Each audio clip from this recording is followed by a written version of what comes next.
With that, I'm going to offer you to listen to our land acknowledgement, which will be offered by Damon Clausen, Director of Theater and a Culture and Belonging Faculty Fellow. Thank you.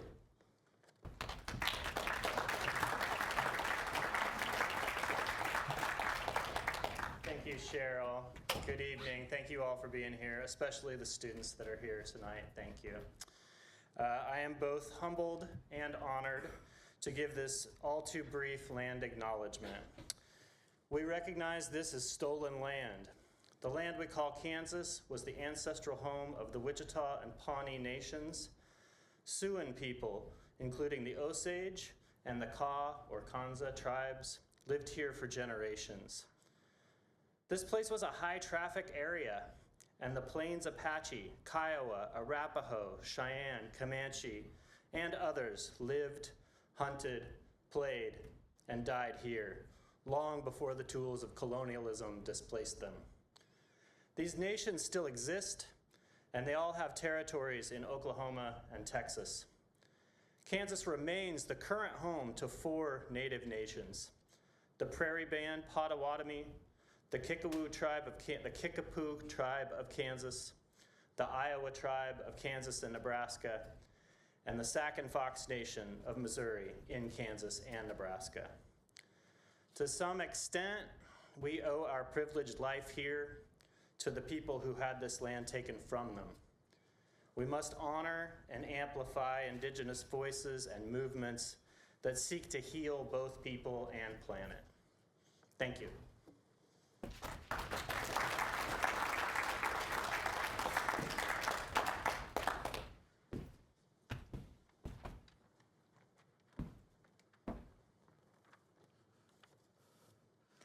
Next, I will invite up Dr. Heidi Hoskinson, the Vice President for Enrollment Management here at Bethel College.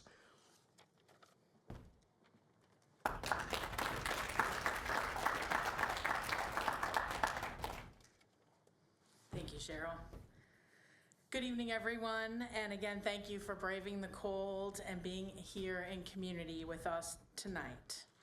On behalf of President and First Lady John and Deborah Gehring, the faculty, the staff, and administrators at Bethel College, it is my honor and privilege to welcome you to the college and our annual Martin Luther King Jr. Day Lecture. Tonight, we gather not only to honor the life and legacy of Dr. King, but to reflect on his work, his vision, and our collective responsibility to continue striving toward the ideals of justice, equity, and peace that he so powerfully championed. Dr. King's commitment to nonviolence, social justice, and the dignity of every individual has left an indelible mark on our nation and the world. His words still resonate deeply, urging us to look beyond our differences, challenge systems of oppression, and fight for a world where all people are truly free. As we come together tonight as a collegiate community, it's an opportunity for us to reflect on how far we've come as a college, a community, and a society, and how much further we must go. It's a time to listen, to learn, and to be inspired by Mr. Larry Lee, all the while knowing that the work Dr. King started and talked about during his visit to our campus in 1960 is far from over. It continues to live on through our individual and collective actions on campus, in North Newton, and wherever you call home. At Bethel College, we believe in the transformative power of education, dialogue, and community. We are committed to creating a community where the pursuit of justice and understanding is not just an ideal, but a lived reality. Our ongoing work towards these goals is rooted in the spirit of our faith and of Dr. King and the values he upheld. Tonight's lecture is an opportunity to engage in educational work, and we are excited to have Mr. Lee with us, who will help us deepen our understanding of the issues that continue to shape our world. I encourage all of you to take this opportunity to listen attentively, to reflect thoughtfully, and to leave here tonight with a renewed commitment to creating a more just and compassionate society for all. Once again, welcome to our college, and thank you for being here tonight. Let us remember that each of us has a role to play in this ongoing journey, and together we can work towards fulfilling Dr. King's dream of a beloved community. And now it's my honor to introduce Grant House.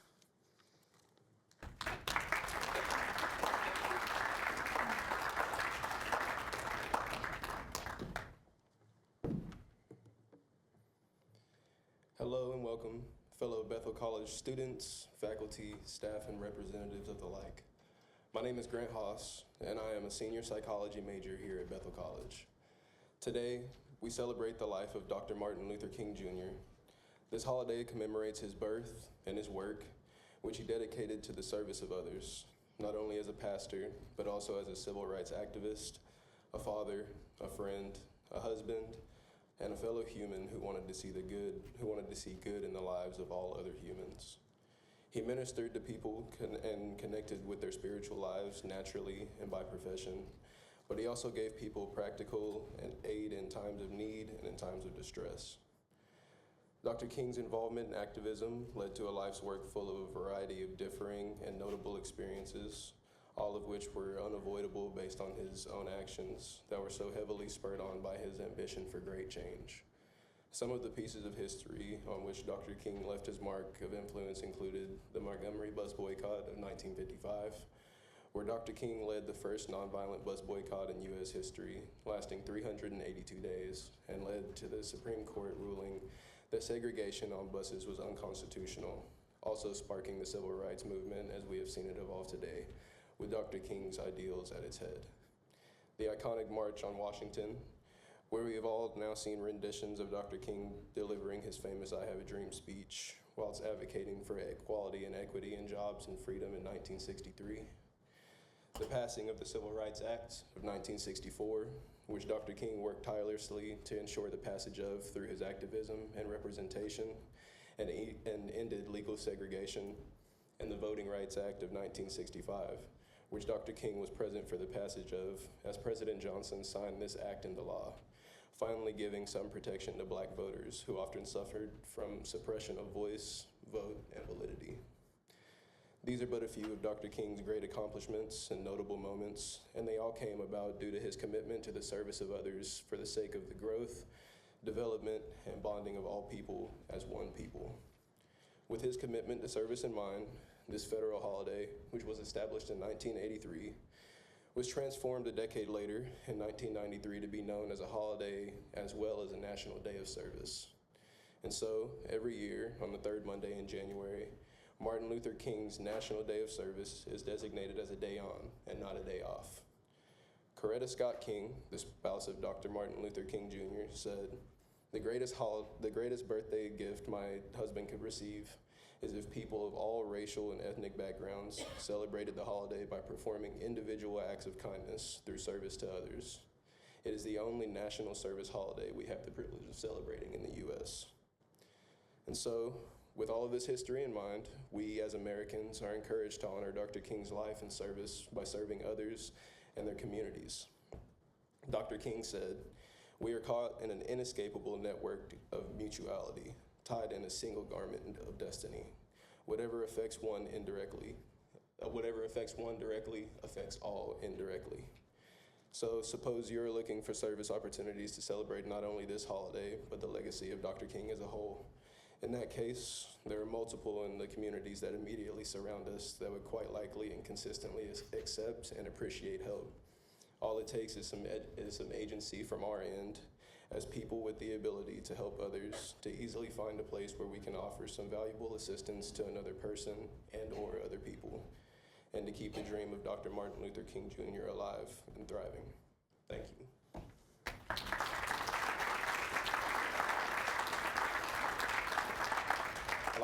I'd like to now welcome up DIVCO for the next part of the presentation.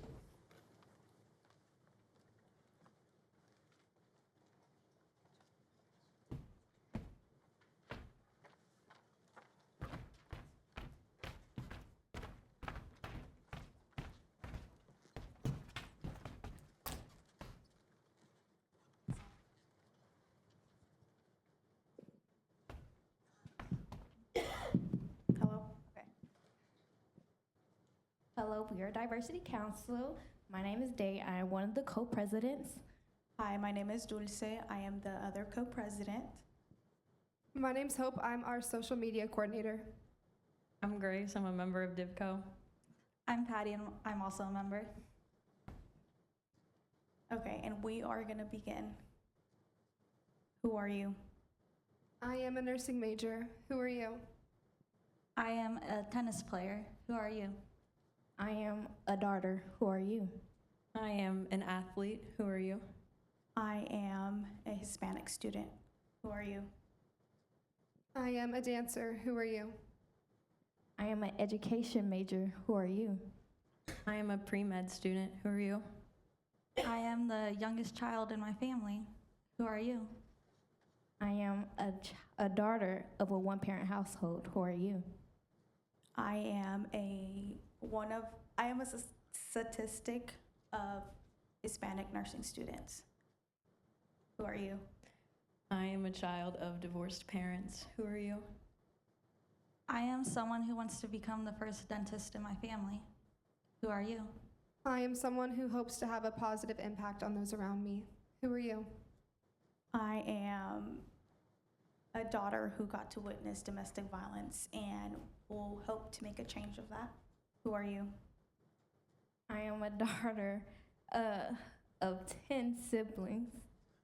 Who are you? I am someone who grew up constantly translating for my parents. Who are you? I am someone who's working towards a career to help pay for my parents' retirement. Who are you? I am someone who is here to make a change. Who are you? I am someone who hopes to help others throughout my career. Who are you? I'm a college student from out of state. Who are you? I am a person of color who has gone through multiple obstacles and hopes to make changes for other first-generation students. Who are you? I am someone who wants to be a positive role model for the younger generation. Who are you? We are Diversity Council. We are acceptance. We are diverse. We are a community. We are inclusive. We are a family. And who are you?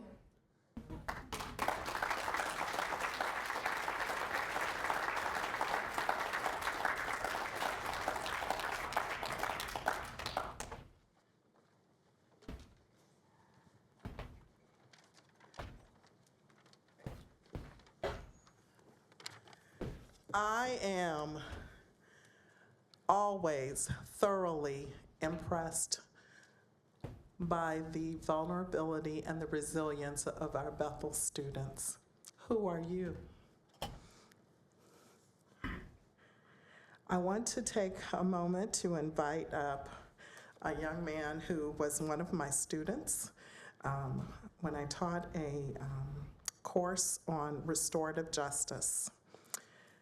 You're about to get to hear a very talented young man who is a Bethel graduate of 2020, Lincoln Moyo. He is originally from Zimbabwe and graduated, as I mentioned, in 2020 with a major in Bible and religion. He is a former resident director of Heston College. He completed his master's degree in Christian ministry at Oral Roberts University in 2024, and he is currently pursuing a doctorate in strategic leadership at the same institution. So he is very busy. I'm so honored and pleased to have one of our own. Come on up, Lincoln.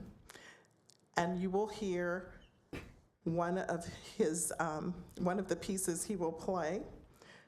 And I will let him give the history behind it. And thank you. Welcome, Lincoln.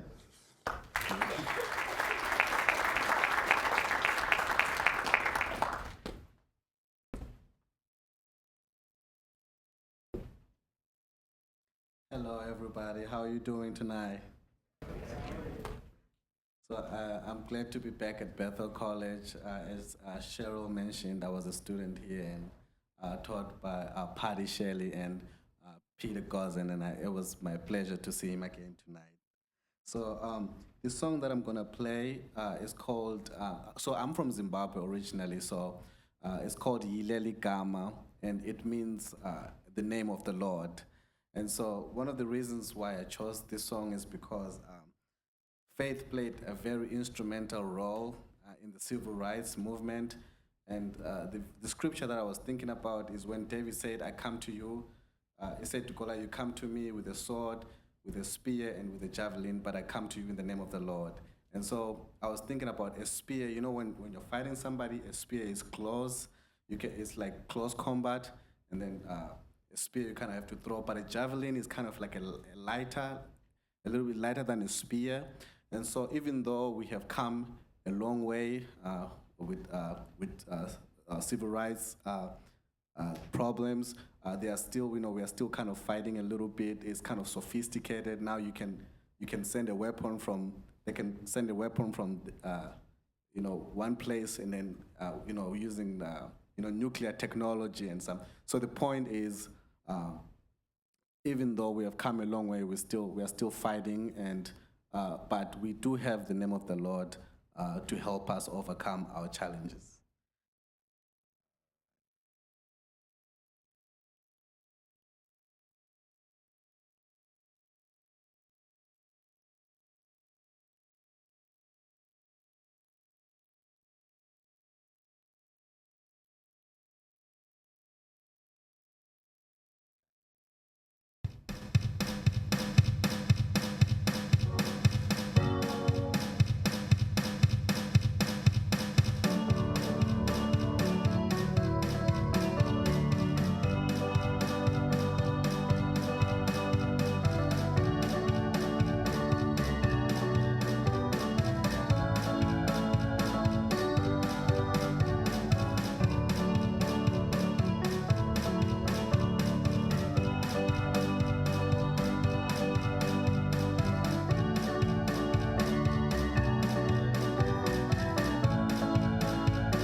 And now I get the honor and privilege to introduce our speaker for tonight.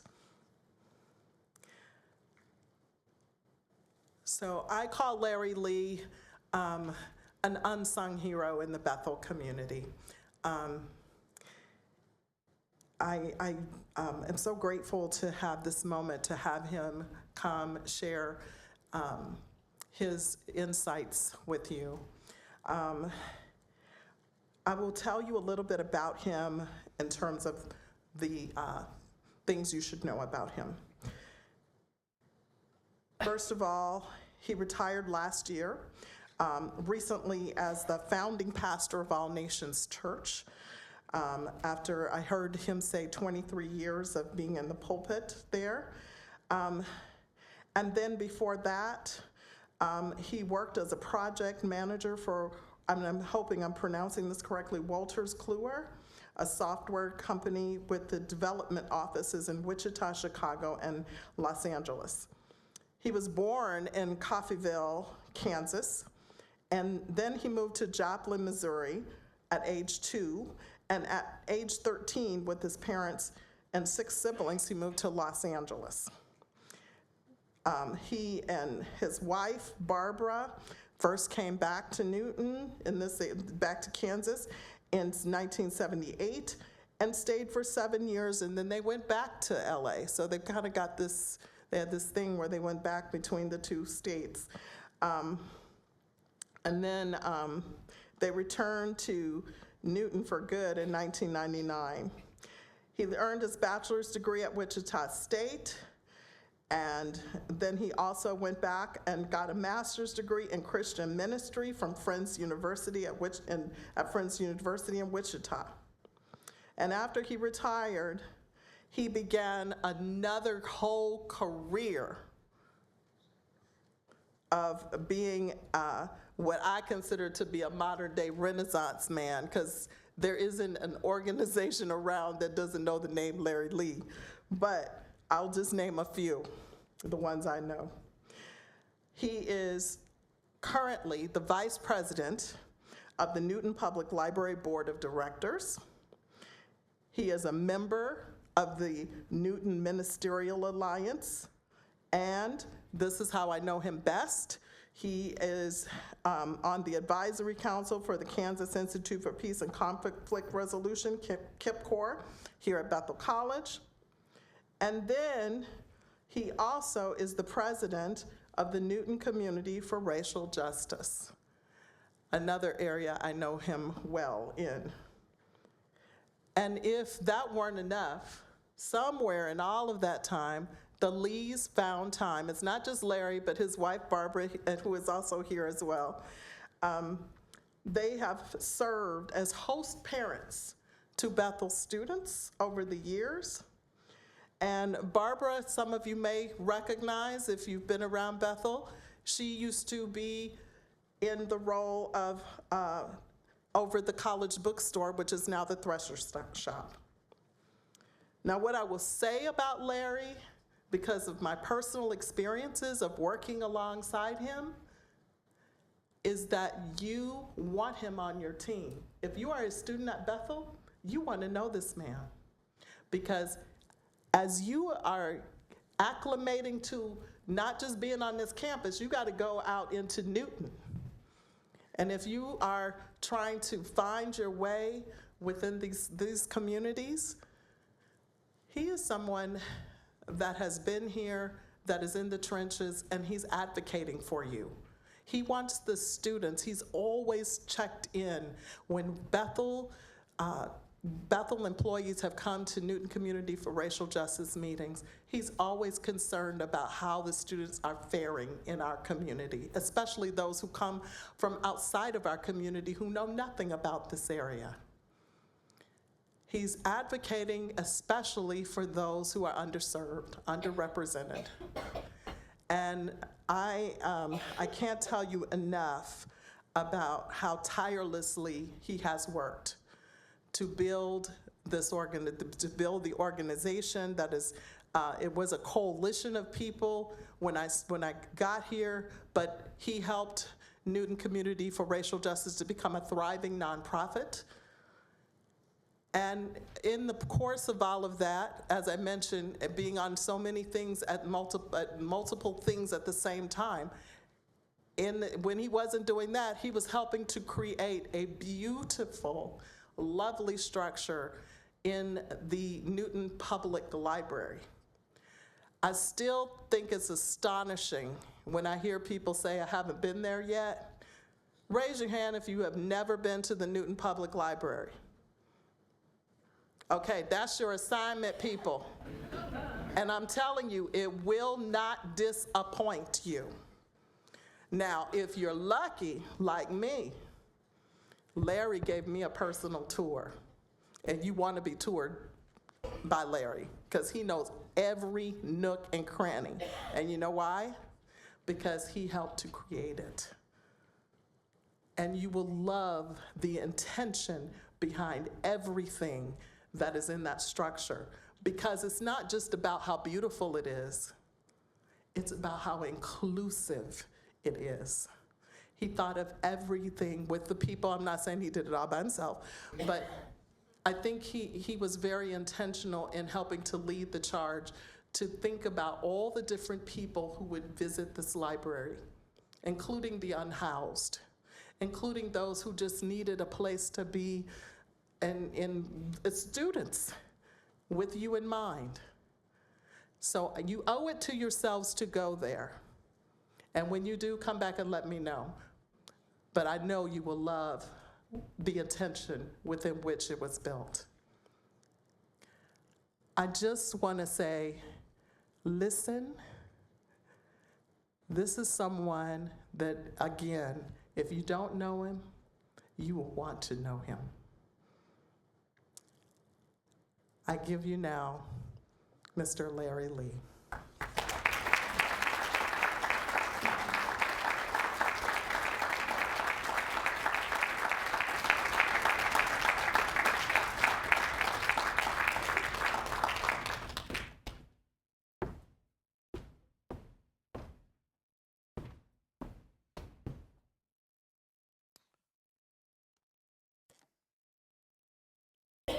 All right, can you hear me pretty good?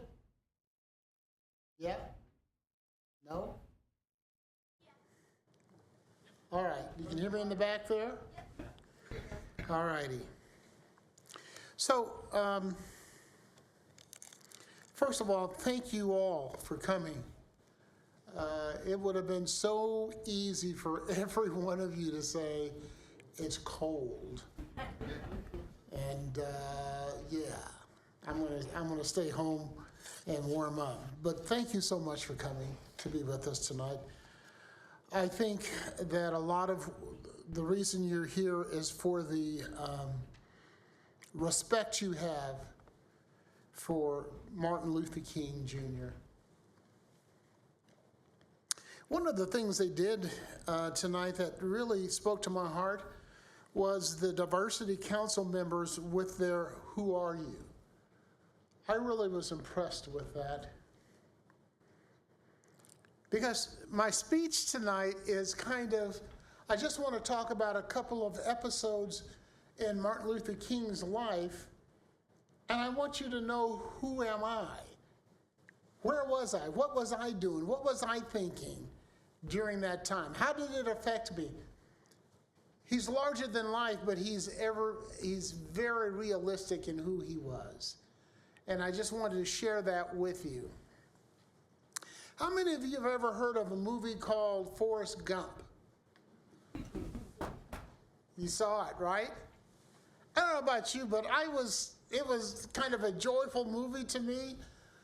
This guy, Forrest, he had all kinds of adventures. And you look at him and you say, come on, you were here with that, you were here with that, and you did this.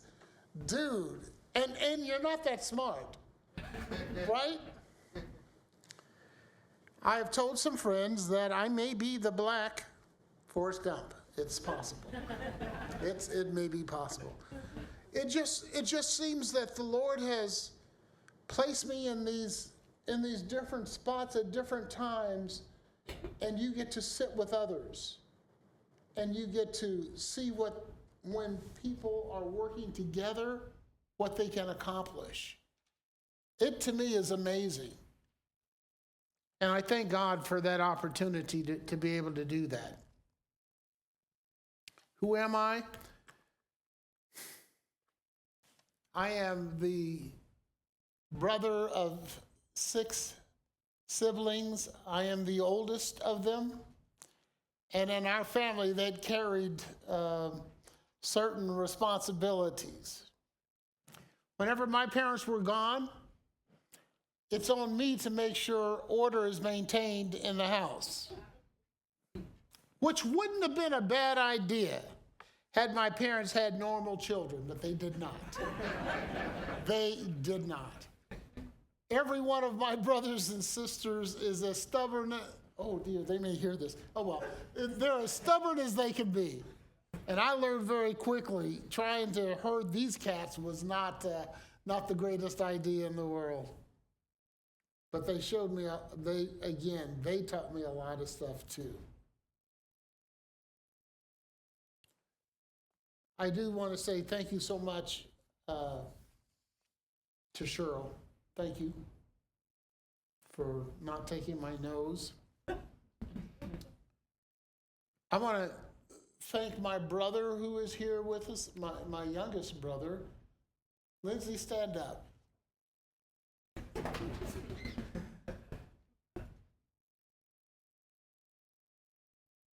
Thank you.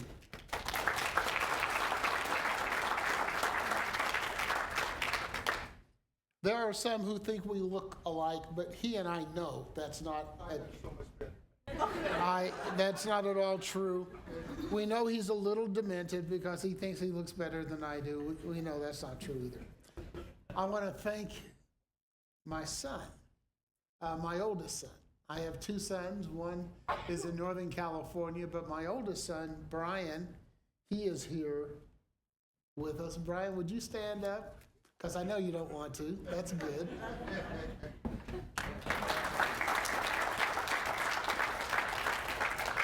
Brian is Director of Academic Advisement for WSU Tech, and I am so, I'm like all parents. You're so proud of your children. It is amazing, isn't it, when you see them grow up?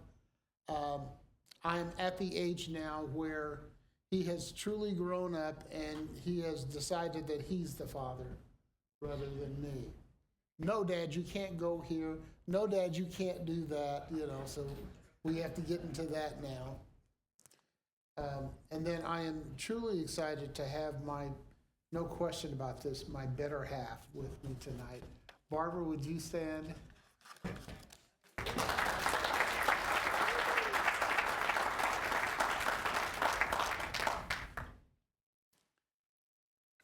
I do stay kind of busy, but to be honest with you, I'm just trying to keep up with her.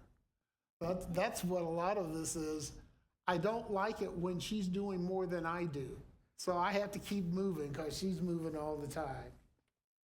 Well, let's go ahead and talk about this time of celebrating the life of Martin Luther King. I just wanted to, we would be here for hours if we wanted to go through all of the accomplishments of Martin. And so we don't have time to do that. But I did want to go through a few of them, just a few. January 21st, 1960. What happened on that date? There we go. North Newton, Kansas. Mr. King delivers a speech titled The Future of Integration, right here at Bethel College. Wow, and I'm doing, okay, good. I'm liking this now. But the esteemed Professor Emeritus, Dwayne Friesen, said that he listened to the speech from the balcony and said that Martin kept repeating this, that we need to be maladjusted to our society. We can't accept the status quo.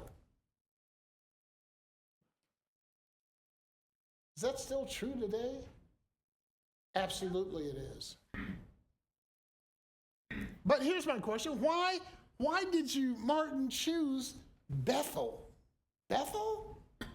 In North Newton? It's not exactly a metropolis.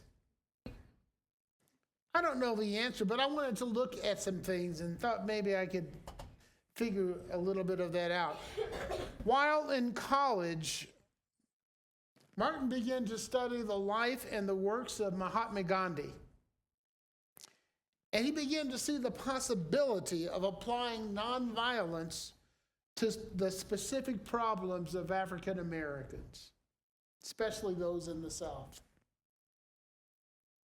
And King's first foray into nonviolent protest was with the Montgomery bus boycott in 1955 and 56.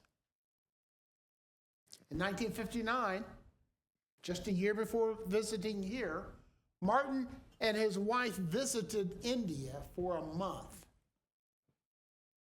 And as he visited with those who had followed the nonviolent philosophy that had been practiced by Gandhi, as he visited with Nehru, the prime minister there, it further cemented his thoughts about nonviolence as the way to go. And King later wrote this: true nonviolent resistance is a courageous confrontation of evil by the power of love. Oh, did I tell you? Mr. King was a preacher. He was a lover of God. He was a follower of the Lord. And so the power of love plays deeply into everything that he does. By the way, while Martin is there in India, thank you, he also starts to recognize issues with the caste system in India.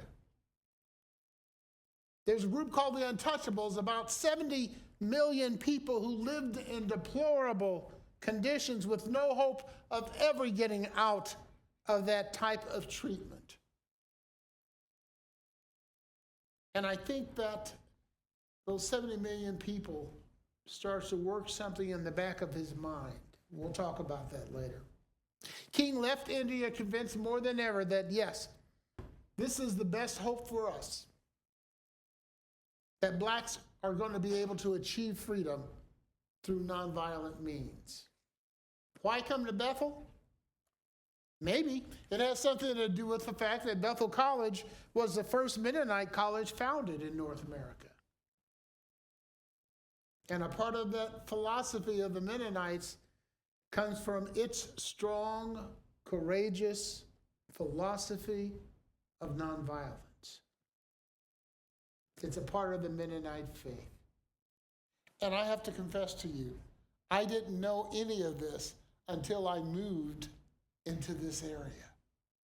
And that's when I began to meet people of the Mennonite faith.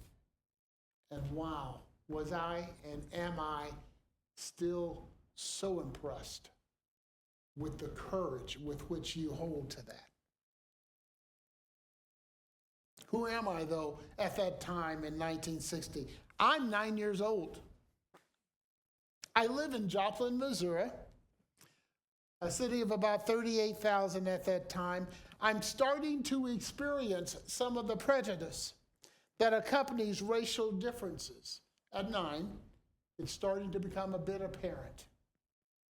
It is at that age I hear for the first time that word, nigger, directed at me. I'm part of some Cub Scouts, and that's when I first really hear that word directed towards me. And I have to say, a few weeks after that, I went to my parents and I said to them, I really don't want to be a Cub Scout. I never, ever told them what had happened. But it made a difference. The second date I wanted to speak about to you was, this occurs in August 28th, 1963. Reverend Martin Luther King Jr., he delivers a speech from the steps of the Lincoln Memorial. Anybody been to the Lincoln Memorial? It's great, isn't it? And when you go up there and you're standing and you turn and you look at that expanse, that wide, beautiful expanse, imagine it filled with people. 200,000 of them. It said that the speech he gave, he didn't even finish it until about 4 o'clock that morning. And he used a phrase in this particular speech that gathered so much reaction when he used it that he went ahead and left his manuscript and didn't go back to it. Anybody know what that phrase was? I have a dream.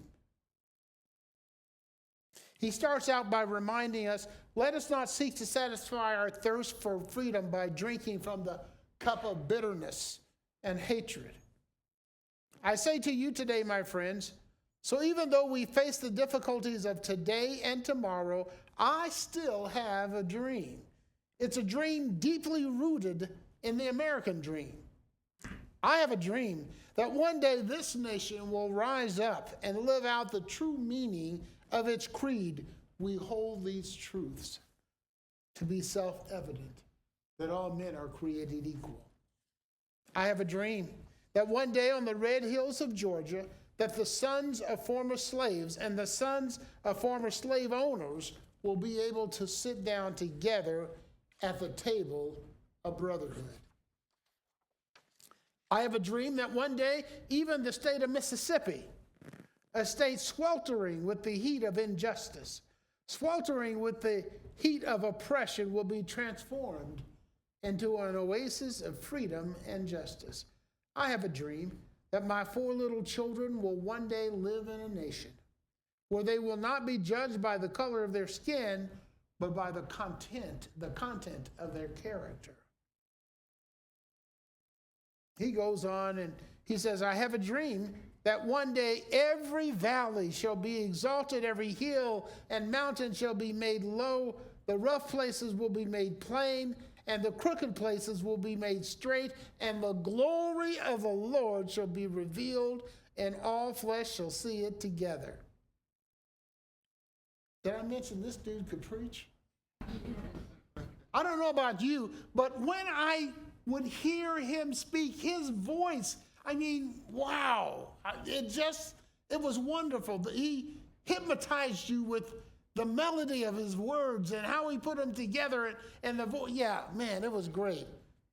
As a preacher, I never was able to do any of that. But I could certainly appreciate someone who could. But who am I? At this time, I am 12 years old.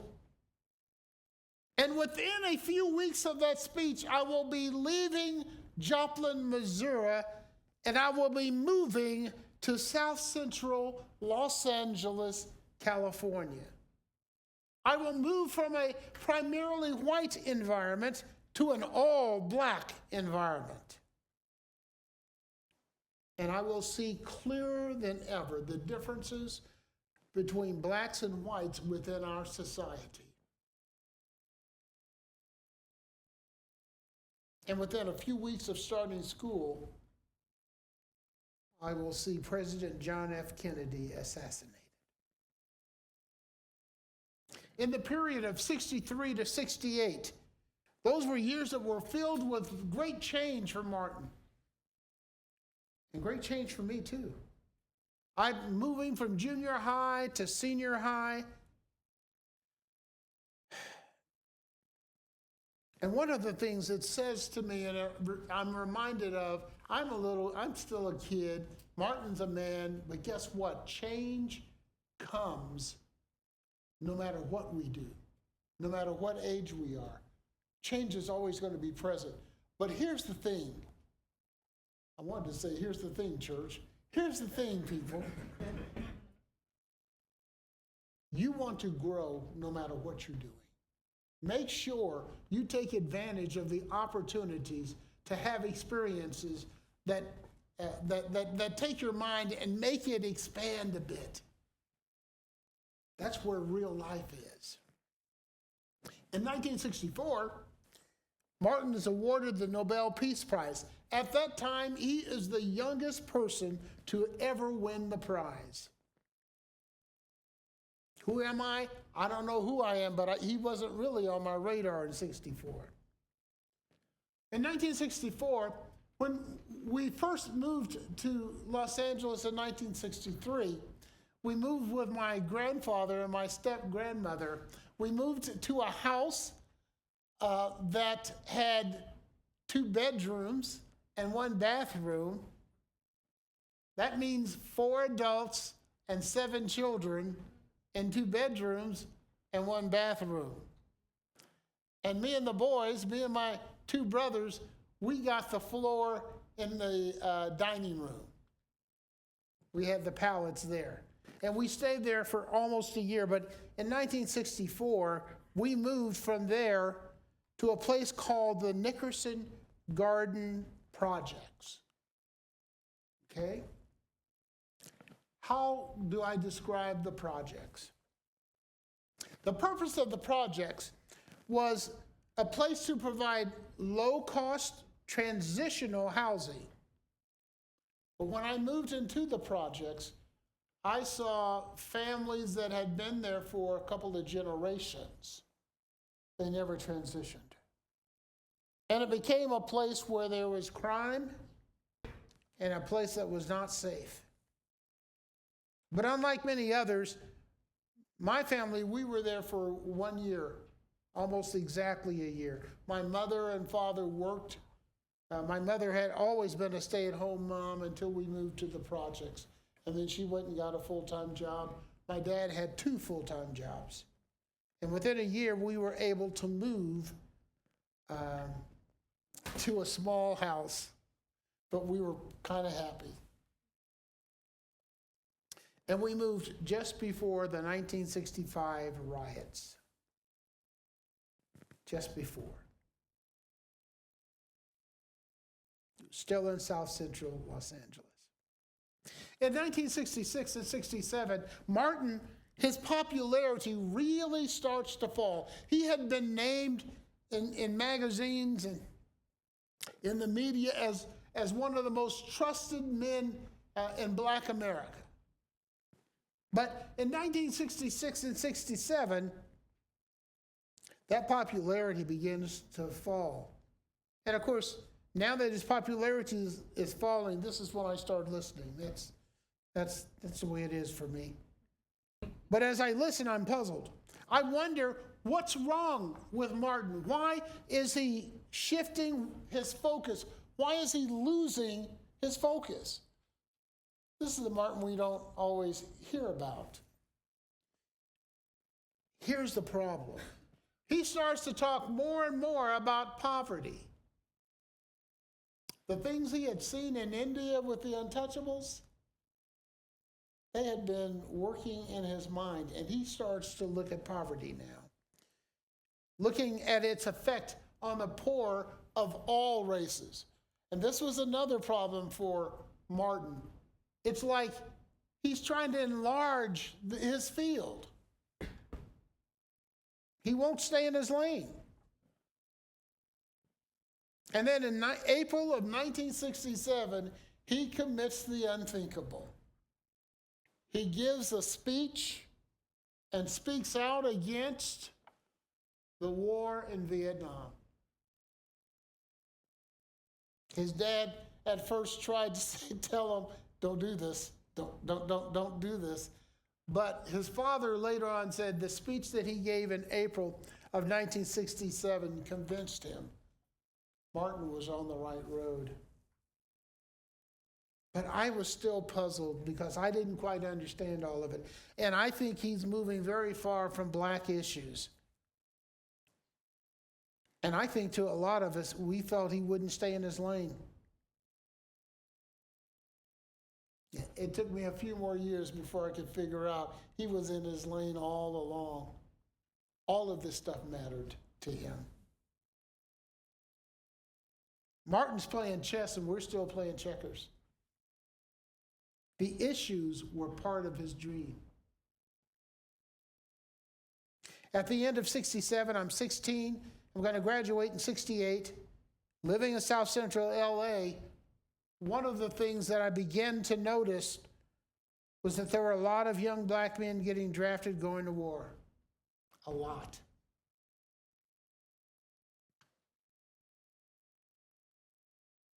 "23% of the troops in Vietnam that were assigned to combat units, 23% of them were African Americans. By the way, we comprise 11% of the population. And then I began to see those who did return. I started to see them really having some issues. And it's what we would call PTSD now, right? In March 1968, while so many are saying that Martin has lost his effectiveness, he keeps doing the same stuff, though. He keeps talking about poverty. He keeps talking about the need for America to live up to its standards of what it says it is.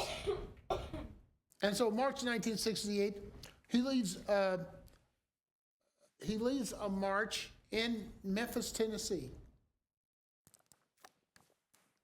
in support of some black sanitation workers that are on strike. In this march, it's nothing like 200,000.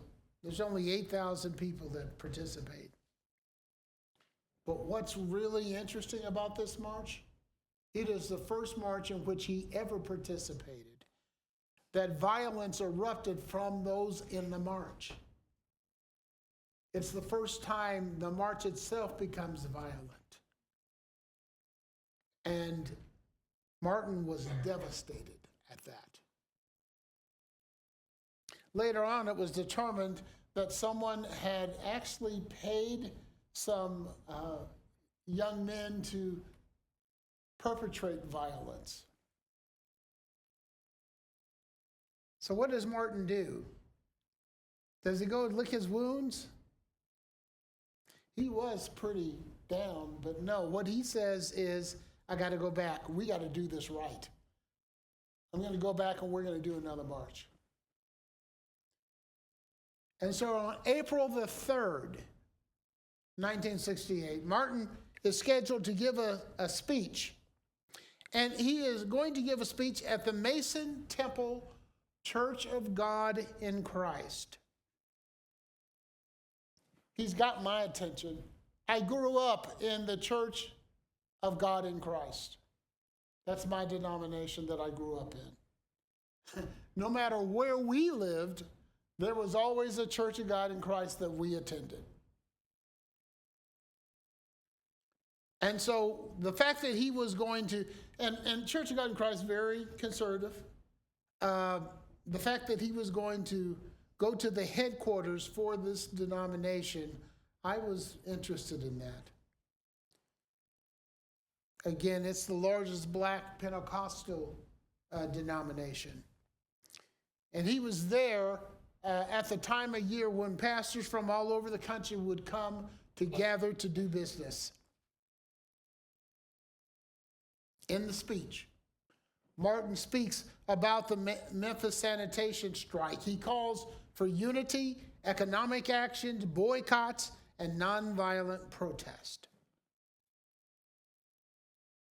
But it's the end of the speech that gets me. Here's what he says. We've got some difficult days ahead, but it doesn't really matter with me now because I've been to the mountaintop. And I don't mind. Like anybody, I would like to live a long life. Longevity has its place. But I'm not concerned about that now. I just want to do God's will. And he's allowed me to go up to the mountain. And I've looked over and I've seen the promised land. I may not get there with you, but I want you to know tonight that we as a people will get to the promised land. So I'm happy tonight. I'm not worried about anything. I'm not fearing any man Mine eyes have seen the glory of the coming of the Lord. For all of us church people, as soon as you hear that, who do you think of? Moses, right?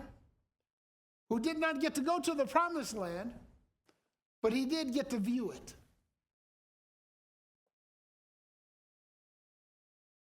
On April 4th, the next day, Martin is assassinated outside his hotel in Memphis.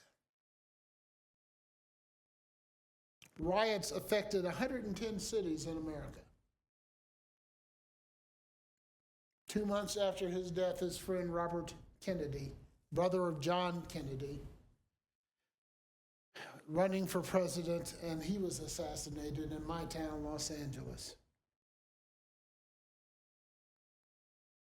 And now we come to this today, 2025. Where are we at now? Well, I must tell you this. If you make the mistake of looking at Martin Luther King quotes, you will find yourself lost for days. He's got some of the greatest, just greatest quotes that fill your heart with hope. Here's one. You can kill the dreamer, but you can't kill the dream. That's where we're at in 2025. The dream is still alive. Has the dream been achieved? No, it hasn't. But is it dead? Absolutely not. It is not dead. It will not die. It's very much alive. And now, Mr. King, I'm old, and I start to slow down. But I'm still filled with hope and wonder at Martin's dream, because I just believe it's still going to come true. I believe the future still remains bright. There are some things going on in America that make you think, no, it's not. But I tell you, we've lived through this kind of stuff before. The dream does not die. Don't you let it die in you. Who am I? I'm still a dreamer. I pray that you'll say that within your own heart. I'm excited because there's still some things that I'm seeing that have been good. Okay, so let me explain a little bit here. I am part of a group called the Newton Community for Racial Justice. In a county where we are, as blacks, we're kind of a small minority. As of the 2010 census, we made up about 1.9% of this county. And yet, we have this group, Newton Community for Racial Justice. We state that our mission is to raise consciousness of how racism functions in the Newton, Kansas community, and to take action to promote racial justice, and to resist racism so that the gifts of diverse members of our community are valued and celebrated. What do you have to be excited about, Mr. Lee? I'm excited because this little group that we have is composed of diverse members of our community. Blacks, whites, Hispanics, young, old, we're all committed to being a part of that dream. It doesn't fall on one group's shoulder. It's all of us pulling together. I'm excited because I've talked to a few members of the younger generation, and they give me hope. Now, you know, as we get older, we look at our future generations and we love to lament how unfit they are. Come on, tell the truth. Shame the devil, as my mom would say. Tell the truth and shame the devil. We say their language, their clothing, their habits. What are we going to do with this? but I got to tell you something. Here's some things I've also observed about this younger generation. There are students out there, even in high school, that feel deeply about combating racism, about fairness for all peoples. Let me give you an example about that. Each year, NCRJ, our group, puts on anti-racism analysis training. We have a group that we contract with named Roots of Justice. We bring them in once a year, and they do an anti-racism analysis course. It's a 2.5-day course. It's open to everyone. We have 40 people that we can register for it. And as a matter of fact, we often have people who attend from out of state. I think this year, so far, we've got 2 members from Texas and another from Mississippi that's coming. And we usually have some high school and college students that also attend. In 2015, we had a few Newton High School students attend this class. And they were so moved by what they heard, they went back to school, and a year later they had formed a club. And that club was Students for Racial Justice. And I'd love to tell you that they came to, us, and we told them how to do it. That is not how it happened. They went back to school, and the next thing we heard was, hey, did you know there's a new club at Newton? Students for what? They didn't wait for us. This is the thing about young people. When you tell them, okay, y'all don't run now. Stop, don't run. This takes a little time. They're not good at hearing that. They say things have got to change. Let's get started. I'm kind of liking that. I have spoken to their club a few times. And honestly, as I talk with them, you want to talk about energizing someone. I'm supposed to go and help them. No. I go in, I come out so energized. Wow. I'm amazed at how informed and how committed they are. And there's a couple of their alumni that are attending, the Newton High School alumni that attend this college. So I know what can be done. And I know there's fights out there that we need to fight. And I know that we need to do it the way Martin thought we should. In a nonviolent way, in loving our enemies. And I gotta tell you, not easy. But that's the way it's gonna be won. I went to church yesterday and the pastor talked about this very thing. And as I sit there, I'm just kind of going, oh man, I didn't need to hear that today. Because I know how hard it is. It's hard to love those that don't treat you right, isn't it? It's hard enough loving those who do treat you right. But loving those who don't treat you right, it's hard. And yet, this is what Jesus teaches. Where do you think Martin got all of this from? Yes. And this is what we've got to accept. We've got to find a way to do it. We got to find a way to go ahead and protest, but still be loving in the way we protest. But you got to protest now.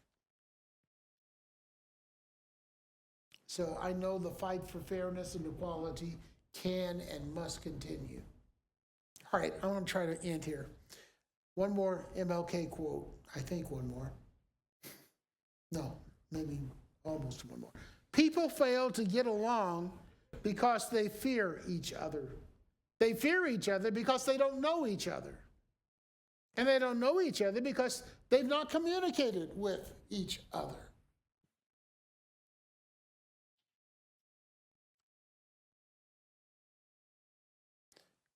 The Diversity Council, what they did, I thought was brilliant. Who are you? So one of the things I was saying that we live in this world in which we're told that we need to be afraid of everyone. Today, it's all about the philosophy of fear. You and I are being taught we need to fear everyone. Everyone not like us. Whoever us is. Whoever we're being told who us is. That's what we're really fighting right now. We're encouraged to ignore anything and anyone that can be determined to be outside the norm that we've been taught that this is what we should be looking for. But I got to tell you, we've been in difficult times before.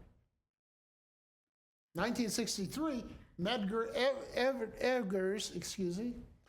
Evers was killed in Mississippi. William Moore was killed in Alabama. 6 children were killed in Birmingham in a church. John Kennedy was killed in Texas. That's in that one year. Yet we still go on. Yet we still strive. Yet we don't give up. We can't. We don't give up.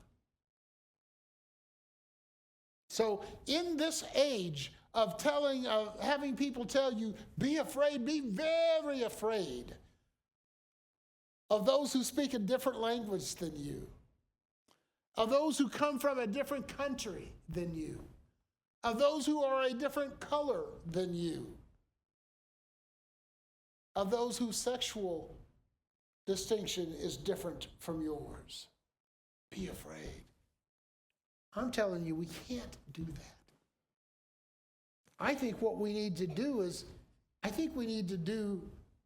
what this Diversity Council did today. We need to look at each other and say, who are you? We need to start to talk to each other.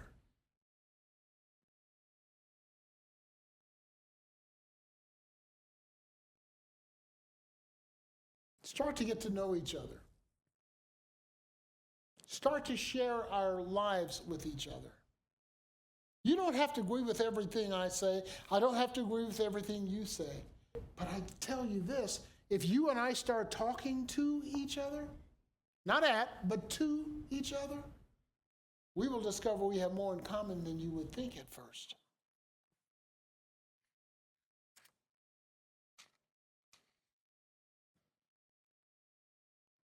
I hope for the students that attend this school, they understand this is the time. If there's ever a time, this is the time for you to learn to share with each other, to learn to discover the passions that are going to define you. This is that time.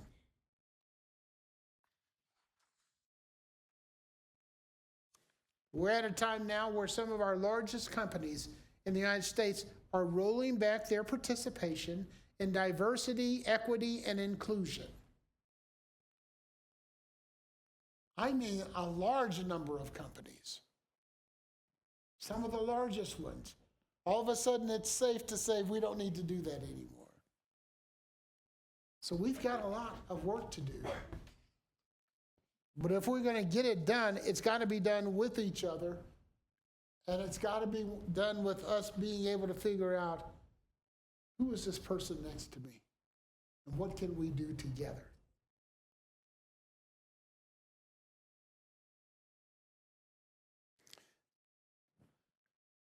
Some of us have decided that the work is too big, that the quest for equality, and justice is just too big. But one more quote. This, I promise, is the last one. If I cannot do great things, I can do small things in a great way. You don't have to save the entire world.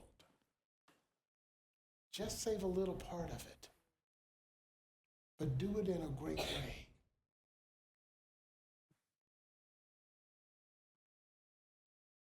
Cheryl talked about the Newton Public Library. I feel like such a fake.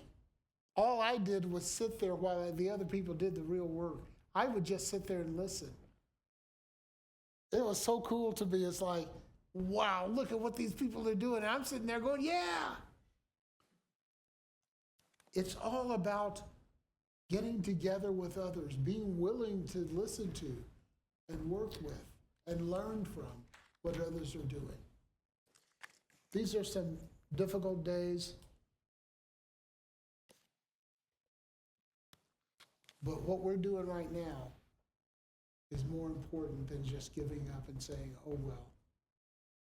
We won't say oh well, and we won't give up. Thank you.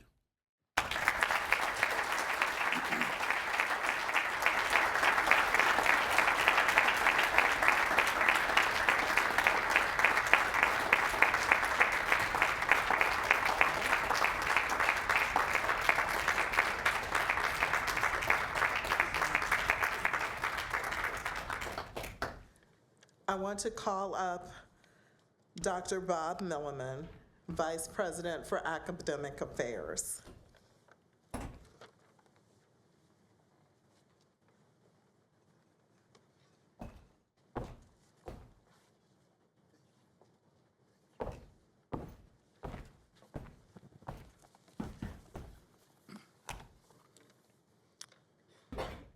Thank you, Larry. Thank you for your story framed by the dates and speeches of Martin Luther King Jr., giving us a different side of the dream. Thank you for speaking from your heart and from your experience with your encouragement for us to consider what we can do to continue to carry forward Dr. Martin Luther King Jr.'s dream. One of the things I take away from your address is the profound impact that Dr. King has had on your life and how you've put that impact, that dream into action. A dream of nonviolent resistance, first influenced by Gandhi, and then later by Jesus, with the need to love our enemies. A dream of justice and equality, a dream of addressing poverty, a dream of opposition to the war in Vietnam. And I might say that that speech has had a profound influence on me. It's one of the speeches or arguments that led me to be a pacifist and then a Mennonite. And then also a dream that involved Martin Luther King Jr. analoging himself as Moses, being on the mountaintop and encouraging others to follow and go into the promised land. But let's take a moment to focus on that dream speech. In his I Have a Dream speech, Dr. King spoke of the oppression endured by African American people in terms like discrimination, persecution, poverty, and brutal treatment, especially the brutal treatment by police. Instead, he longed, as he did in all his speeches, for an America pictured as a brotherhood characterized by equality, freedom, and justice. Indeed, I counted it. In his speech, he uses the word free or freedom 35 times. And he uses the word justice or injustice 11 times. But ever hopeful as Larry has been tonight, he dreamt of a day when America would honor the truth recorded in the Declaration of Independence, where it is written that all human beings possess the unalienable rights of life, liberty, and the pursuit of happiness. A day when America, as Larry quoted, will rise up and live out the true meaning of its creed. We hold these truths to be self-evident, that all people are created equal. A day when the places of greatest inequality and injustice will be transformed into oases of freedom and justice. A day when people will not be judged by the color of their skin, but by the content of their character. A day when all girls and boys, all women and men will join hands as sisters and brothers and sit down at the table of one big family. In concluding that speech, using picturesque biblical language, Dr. King dreamt of a day when justice rolls down like waters and righteousness like a mighty stream. Now, at the outset of this reflection, I noted that Dr. King has had a profound influence on your life, Larry, and how you have put that impact into action. Indeed, you've been moved by Dr. King's I Have a Dream speech, and the speech, the mountaintop speech, and also the speech here at Bethel College, as well as other addresses of Dr. King, and his sermons, his actions. You have provided us both in your lecture and in your unsung example, as Cheryl put it, a life of one who embodies the dream. I must say, you embody the dream. With quietness and humility, you have supported and defended the marginalized, and you have pursued freedom and justice for all people, to the point of founding All Nations Church and serving as the president of the Newton Community for Racial Justice. And I have a debt to pay to the NCRJ. I have attended that analysis training, anti-racism analysis training, and then the, what is it called? The organization training session too, the latter one, and benefited greatly. In these and other ways, serving also as on the Newton Library Board and the KIPCOR Advisory Council, helping us even to recruit Kieran Kendall, the new director of KIPCOR. In other words, you have embodied the dream of Martin Luther King Jr. as you serve, and as you serve, and as you continue to serve all people. Thank you. We could do no better in following a different side of the dream. That is the example of our speaker, Larry Lee. For as you saw, as you heard, he's a dreamer. He realizes the dream does not die. He has a hope in our younger generation to combat racism. And he implored us not to give up. We don't have to save the whole world, as he said, but we can save a little part of the world greatly. So let's go forth from here tonight with the words and life of Dr. King as our inspiration in the pursuit of freedom and justice, and also the words and life of Larry Lee as an excellent example to follow in that pursuit of freedom and justice. May it be so.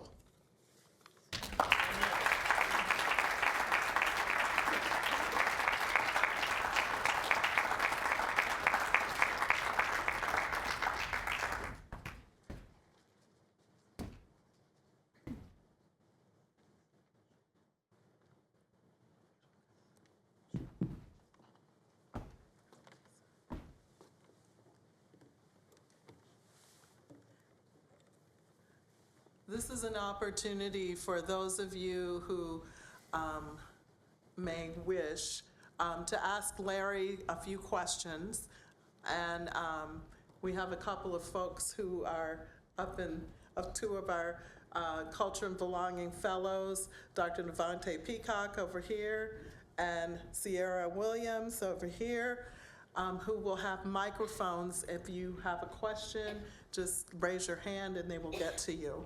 And Larry is here.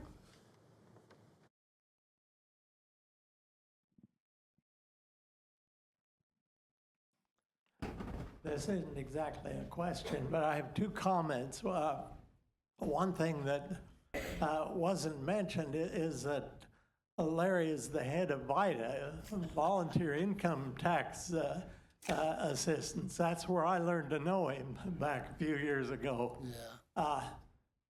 The other thing is, 65 years ago, I was in Memorial Hall when Martin Luther King Jr. spoke. I still remember where I sat, and I have a clear image of him at the podium.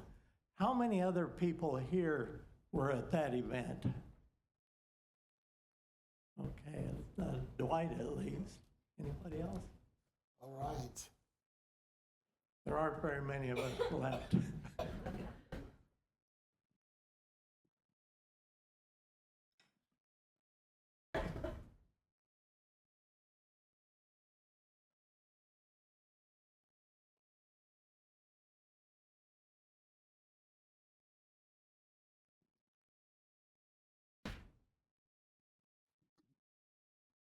Larry, you are so good with quotes. I've been communicating with my niece, and a day ago she sent a quote that I thought you might like. I'll say it the way I remember it, but it's, they tried to bury us, but didn't realize that we are seeds. Yeah, that's another one of his.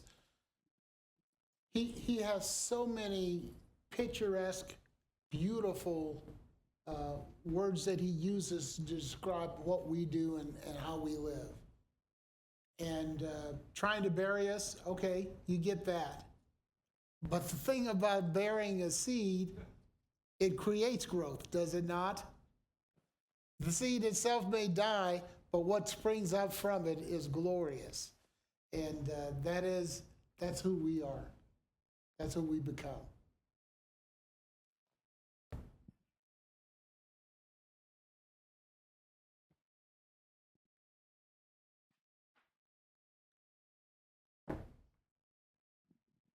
I learned something. I had 4 children, and they scattered across the nation.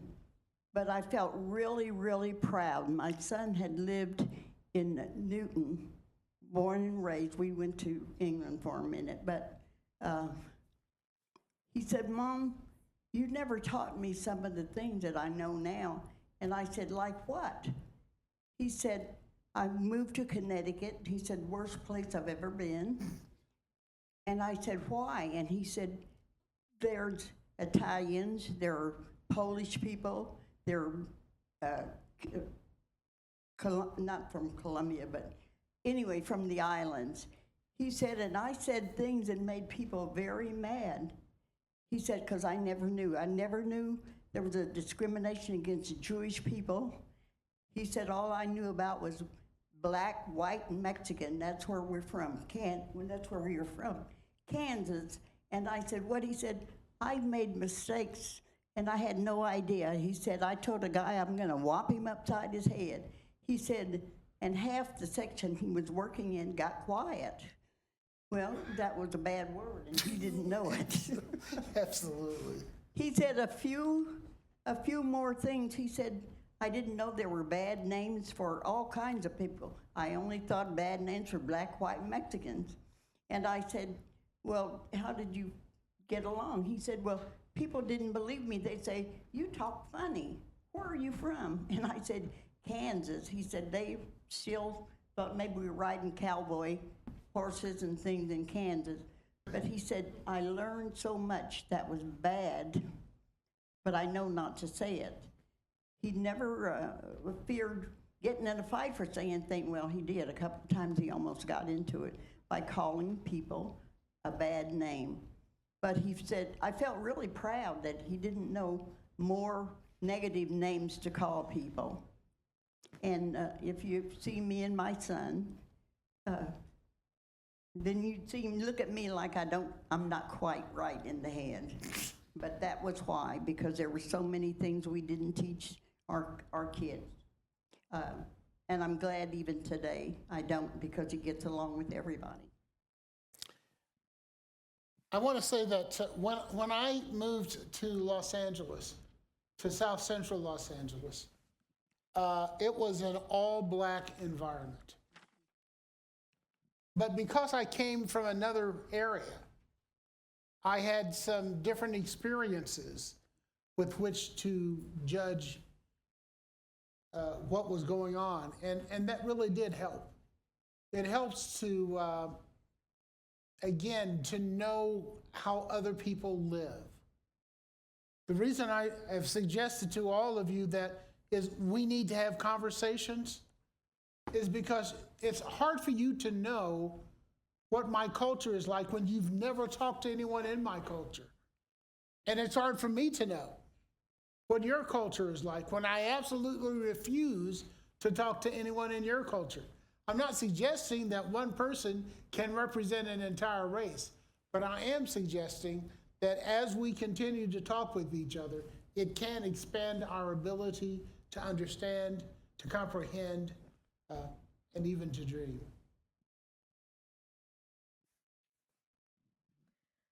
Are there any seats left in the anti-racism analysis training for this year? I may have to pay you, because I was standing there thinking, you know, I really wanted to say we have some seats left, and if you'd be interested, you can go to our Facebook page, and we'll be glad to sign you up. The seats are $350 for the training. We do have some scholarships for those who need it. If you want to attend, as long as we have open seats, we will find a way to get you in. Larry, thank you for your message, especially the quote about keeping the dream. And I needed to hear that tonight after today. I know. And it's hard, I mean, it's easy to become depressed and wanting, just wanting to quit in the moment. But thank you, and I'm glad I was able to be here tonight. Again, I so appreciate all of you who came to be here tonight. I think one of the things I did today is I did not listen to anything. Nothing. Because I felt like I needed to kind of be up when I came here tonight. And I also know that listening to some of the things can really be depressing.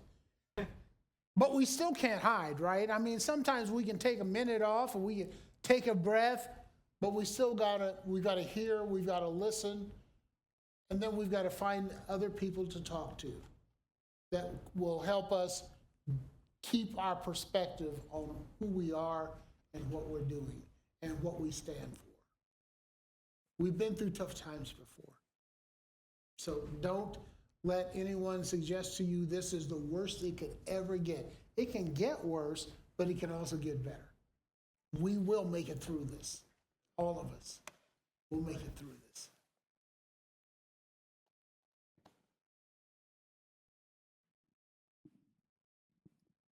Does your Newton Racial Justice Committee also have any activities in the other towns of Harvey County? No, we don't. That's a great question.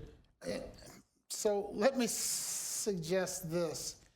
If you lead a community group, it is awfully hard to get community members to join. And there's so much work, it seems like my board, Cheryl's on that board, my board, we seem to do an awful lot of work, and sometimes it's hard to get people to actually commit to doing different things.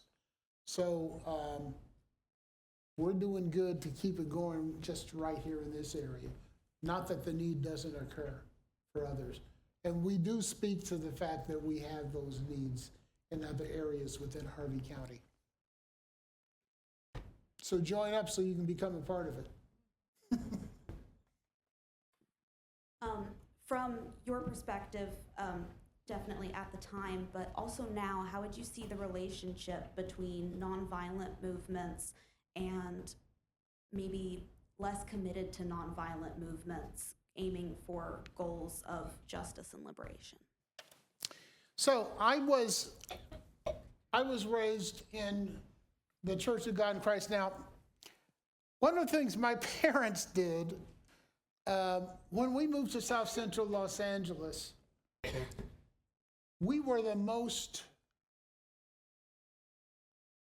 imprisoned kids that you would ever want to see. We couldn't go anywhere. There were two places we could go: library and church. And if you belong to a black church, you might be able to truly understand this. Monday nights, choir rehearsal. I think I got Tuesday nights off. Wednesday nights, Bible band. Thursday night, pastoral night. Friday night is youth night. Saturday, the choir, which I did not want to be in to begin with, we would be going to some other church to sing. Sunday, you were there all day. I mean all day. You get there, the service is out about 2 o'clock, but there will be evening service at 6 o'clock. And I must say, my second to the youngest sister is so much smarter than I am, because she would tell mom and dad, I've got homework to do on Sunday nights. And she was able to, now she had to keep her grades up, but she was able to escape some of that. So in the church, nonviolence is really a part of most churches, I think. And so I certainly grew up with that. My father was just this very gentle man, and so he taught us that type of stance, and I thought it was very important. Now, you know what's interesting to me? Bethel College, with its history of nonviolence, that's one of your strengths. It is also one of your challenges. Here's why it's a challenge. You have more and more people coming to your school who know nothing of your Mennonite faith. They don't know anything about your nonviolence. They come for the sports, they come for all kinds of reasons. And I think I don't know how you do this, but it's really important for you to get all who come to this school to know about who you are, about what your history is. It's important for you to get some conversations with them so that they can make sure they begin to understand. I will say this, for a lot of young people, nonviolence is like, are you kidding me? You slap me, I'm gonna hit you harder. That's right.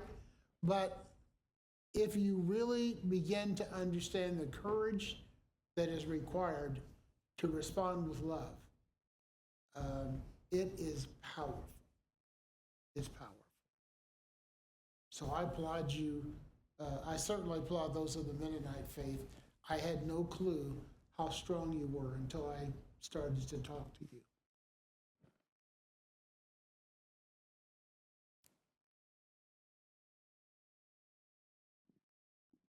Follow-up question, were you any good in the choir?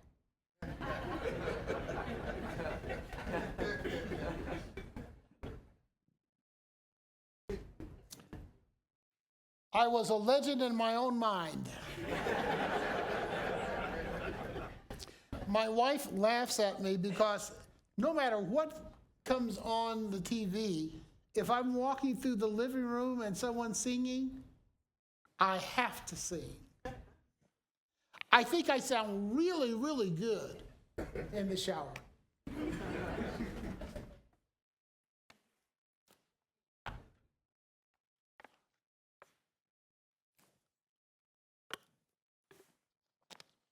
All right, I think that's it. Once again, everyone, thank you so much, Larry. Thank you for all of your wisdom and all of the ways that you embody MLK. Thank you very, very much.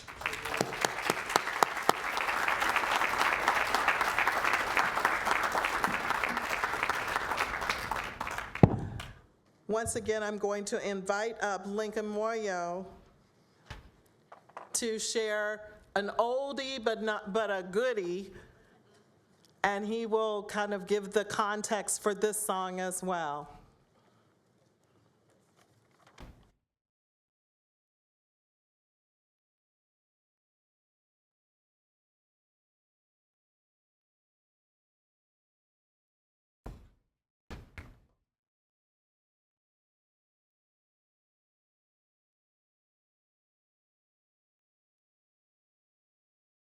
Okay, I'm gonna play This Little Light of Mine, and I'm gonna let it shine.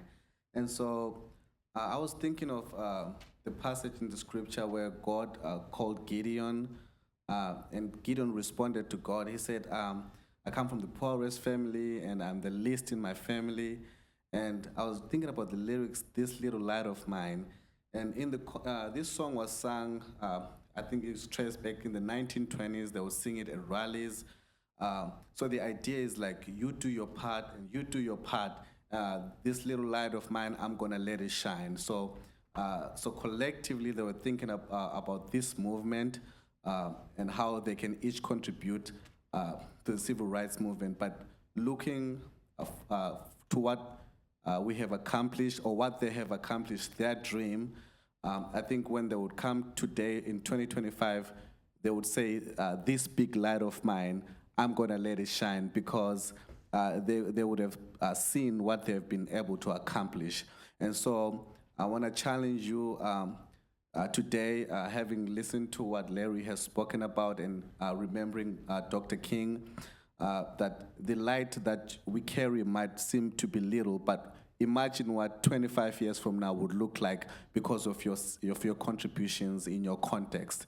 And so while the song is This Little Light of Mine, I want you to think about how big the little thing that God has given you, how far you can go. When God told Abraham, he said, as far as your eyes can see the land I've given you. And so how far can you see? Dr. King said, I have a dream. So he was able to imagine this moment. So as we sing this song, I want you to think ahead and what you can do to improve our world today. Thank you.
Lincoln.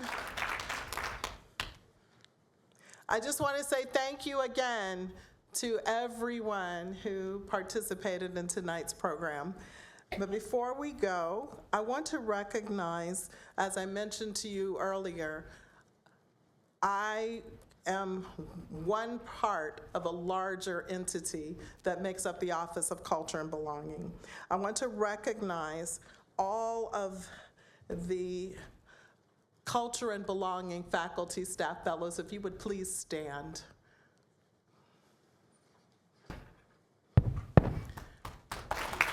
So,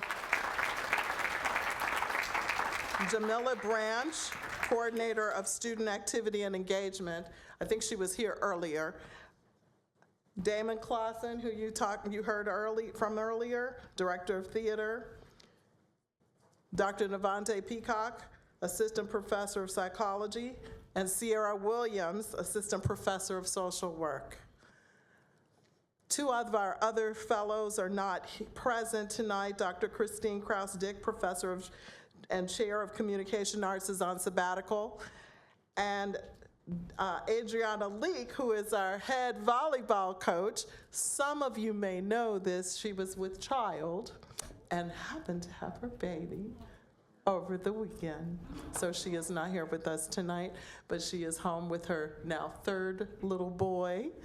And we are so happy for her and her family.